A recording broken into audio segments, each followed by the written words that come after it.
So my name is Lily, and could you please give us a brief introduction of yourself, Adeola, and your current career and your role and how you got here? Yes, thank you, Lily. So I'm Adeola again, and I'm based out of Little Rock, Arkansas. So currently, I'm a Cybersecurity AI Solutions Architect at NVIDIA. So my journey has been like a lot of transitioning twists and turns. So before my current role, I studied information science at University of Arkansas, and through that, I was able to um, break into the data science space where I worked on machine learning and AI projects and some internships, across different spaces in cloud, in financial and consulting technology company. So in my current role, I still focus on machine learning and AI. I'm just, specifically focused in cybersecurity. So to I had a bachelor's in statistics, and I ventured into the world of data. So and that led me to working with nonprofits to kind of like help them analyze data to move the needle on specific youth and community impact projects. So after that, I went into the financial services space and working as a risk analytics or risk management analyst. So I think it was there that I started finding my love for data. I knew I could do more with data. So and how I got here, a lot of self learning. So I took some online courses, trying to learn more, and I think I did that for like a year, and then also did a data science apprenticeship during that period, which helped me solidify my interest. So afterwards, I said, okay, I'm gonna go back to school to get a degree in information science, and that opened up another world of opportunities for me. So that is literally how I got here, with the online course, with the apprenticeship, with my graduate degree, internships, and just like building a community of people who are already in that space who could like give me tips and um, just help me to get to where I need to be. Okay, all right, that's wonderful.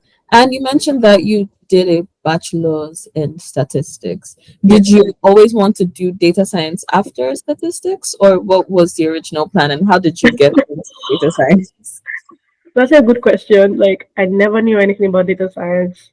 So my bachelor's in statistics, so I'm from Nigeria, right? I actually wanted to study engineering, and after applying to different schools, they just place you in whatever school that they feel like meets the scores you get from your post like entrance examinations. So I got into University of Ilorin, which is where I studied statistics. So I didn't get it for engineering. I just saw myself in statistics. So I didn't want to waste more time at home, and I said, okay, I'm gonna just go with an open mind to see what statistics is all about. So after my first semester, I fell in love with it. I knew like it was data oriented, but like I don't think not until after I graduated from the university before I started thinking about like, okay, there's a data world out there that I can leverage my statistics degree in. I think it was when I started my job in the financial services industry as a risk analyst that I was like, okay, I think my degree, my statistics knowledge is really handy here. And I started just researching more about like data careers, and I found data science. So, it was just curiosity, like what else can I do with my degree? And even in my current role as a risk analyst at that time, like I was handling a lot of data, but I knew like I could do more with data. Like this can't be the end be all about data. There should be more out there. And so through my research, as I started seeing like, oh, data science, what does the data scientist do? I also came across data analyst. So I think in my current role as a risk analyst, I was doing like, you know, a subset of a data analyst job. So I wanted to be more sciencey. I wanted to be more technical. I wanted to like develop models, deploy models into production, like just the next step of being a data analyst. And that's why I decided to say choose data science. Oh, that's wonderful. That's awesome. Yeah. And so from there, you mentioned that you recently transitioned into cybersecurity Hmm. AI. So how did you get from, risk analysis and being a data science and getting into the world of cybersecurity? How did that? So when I got into cybersecurity, so I think like in my journey into tech, like I don't feel like there's no limit to what you can do in tech, right? Um, every time I'm always like reading up on new technologies, what is happening in the industry, what can I do? Like, are there more skills out there that I can upskill on? So within my company, when I joined, I was working basically on data science projects, like machine learning AI projects, and then I just started reading about so a lot of a lot of what we do, even in machine learning and AI, is also has to do with security, right? Securing the machine learning models, securing AI applications. So I think that also led me into like, okay, what does it mean to secure AI applications or even these models that I'm deploying as a data scientist? And then like, oh, cybersecurity, talk about like endpoint application security, confidential computing, and a lot of that. So I started reading about cybersecurity, and I just feel like, okay, I feel like this is something I see myself doing. So, and also brought me back to in my graduate degree at the University of Arkansas. I learned a lot about data governance, data quality, data privacy. So I was like, well, and I really enjoyed those courses. So when I was looking for jobs, I started out looking for data governance jobs, data privacy jobs, but like I wasn't getting any. So then I shifted my gaze to like data science. So there was an opportunity to kind of like merge all of those knowledge, like governing your applications, securing your enterprise applications. And I feel like, this is like a mix of all of them. So I can do my data science, I can use my data science skills, I can use my data governance knowledge, data privacy knowledge, and then apply it and combine it with securing machine learning models and applications. So and that's how I like so there was an opportunity for me to like join the cybersecurity AI team, and I took it. So it was new parents for me, but like, and that's one thing I love about tech. There's a lot of things that you can learn, right? There's no depth to what you can learn. Like you can take your skills and transfer them even to another domain entirely. So that's how I transition within my company. So I'm learning as I'm going. I'm working on this, great projects. I have colleagues that are more advanced or more, they have expertise in cybersecurity. So I'm learning from them. I'm taking courses online. I'm attending conferences. I'm just like taking it all in and just like learning as I go. That's nice. That's wonderful. And at the start of everything, as an African woman in STEM and data science, are there what challenges did you encounter when you were starting out in data science and even in the cybersecurity field? That's a good question. So I think it's just balancing everything. So when I started my like journey into tech, I have to combine the role of a wife, of a mom, of a full-time student. I was combining internships, fellowships, graduate assistantships on campus. Like it was a lot. So I think the major thing is balancing everything. It's a challenge. Just like you see now, I'm doing this interview. My kids are trying to come in into the video. I have to attend to them. Sometimes when I'm taking care of everybody, I just go back to the grind. Like I think I started my journey into the science I think around 2017, and it continued like that till like 2021 before like I had like my first job, my first full-time job, right? So it was like 4 years of just constantly taking care of others, taking care of me, taking care of everything, and just trying to find that balance. And it was a long journey, but like it was worth it.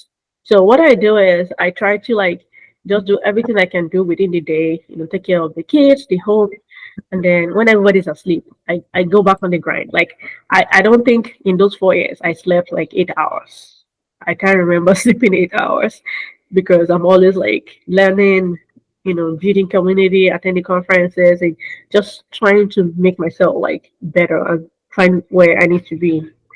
Another challenge is the stereotype. Like most people believe, especially for Black African females, like you don't know what you're doing.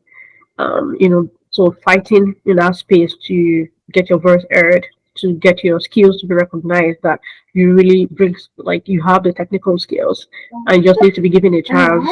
So that was another thing I had to fight through. I remember I was in graduate school in one of my graduate assistantships. I was the only girl on that team, the only girl and the only Black. So it was a struggle because you get constantly sensing like comments like you don't know what you're doing. Meanwhile, you're the one doing a lot of the job, right? And you're trying to put in more effort than other people. So that stereotype and just trying to get accepted in that space that you're technical, you have the skills, you have the knowledge. Um, but in all of this, like building community was really, really influential. So what I did, to help me like create that balance was to build my community and also like-minded people who want to see me grow, who want to like help and assist me, hope that- and assist me, and also my husband was also was doing his PhD, so it was a really tough time for everybody. But yeah, but he really does like support when he can. So I just have to like prioritize my time really to know like, okay, this is the time for family, for kids. So when everybody's sleeping, everybody's taken care of, I go back to the grind. I just do what I need to do. Um and I think another thing is also like keeping up with this space. It's a lot. Like even in my current role, things are changing every day. So I have to like keep upskilling, I have to keep studying, I have to keep, you know, making sure like my knowledge is up to date. So it can be a lot because the demands of the job is there.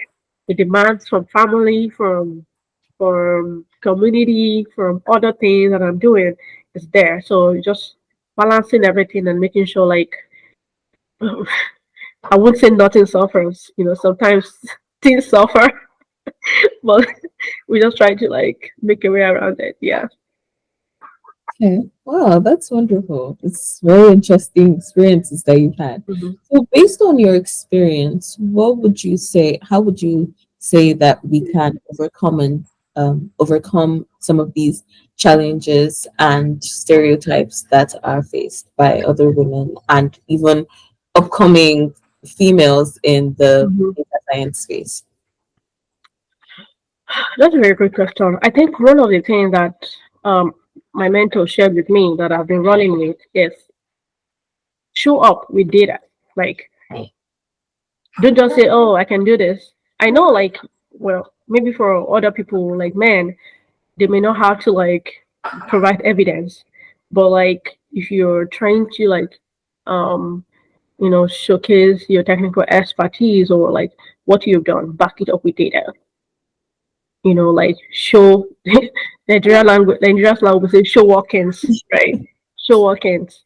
So I try to, when I'm saying something, I want to show like a precedence that yes, I've done this before, so I can do it again. To showcase like what I'm doing, what I've been able to do, and what I can do.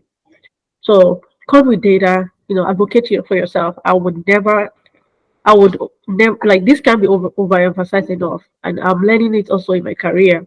You're your best advocate. Speak up for yourself. Like if you see a space where you want to occupy, where you want to feel, you are your best advocate. Like start vocalizing it. Even in my company, before I joined cybersecurity AI segment team, I've been telling like people like, oh, I really want to learn about this space, or like I've been learning a lot about this. And so when the opportunity came, these are the people like, oh, I heard like there's an opportunity here. You've been vocal about it, and then they put my names down, like they just talk about like, oh, Adeola is interested in this. So advocate for yourself, speak up for yourself, and also build community. Community is very, very important. Find people who look like you, who have the same values, similar goals like yourself. They will be like your best cheerleaders, even when others don't seem to get where you want to go, where you're going. Um, Another thing is learn learn a lot. So I know many people want to like maybe take shortcuts, but I would say there's no shortcuts. It's a lot of grind, a lot of effort, a lot of sacrifice. Then when I was studying for those 4 years, not that I don't have a social life, I do, but like I have to keep my priorities right. So when other people are enjoying themselves out there, like with no care in the world, I know I have a goal, right? So I have to sacrifice some things, you know, some things have to go. So those sacrifices, just try to see what your priorities are and then, go for it. For stereotypes, sometimes, you know, you can change people who are not willing to learn and unlearn. With a lot of information out there, I feel like stereotypes against women in STEM, shouldn't even be a thing to be talked about anymore.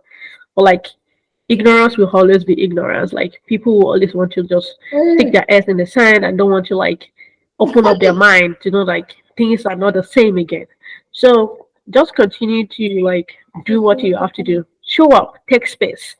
Like don't let anybody ever diminish what you bring, to the team, to the table, or even to the space where you are. And if you have opportunity to engage with somebody who is willing to have a change of mindset, then it's worth it. But personally, I've like, well, I don't have to be the one to educate you to know that like you should change stereotypes, right? We've seen a lot of interesting data around like women in tech, how they are building products, how they are changing the game. So I feel like that should be like enough education, right, for anybody who's still like stereotyping against women in STEM. So the only thing that is left for us is to take space, show up, you know, come with data, show the workings, right? Advocate for yourself and build community. Mhm. Well, thank you so much for your time today. It's been wonderful having you. And thank you so much for sharing your experiences with us as well. And we've been seeing your beautiful boy just popping up here and there too. I know. I was just, yeah. Well, thanks for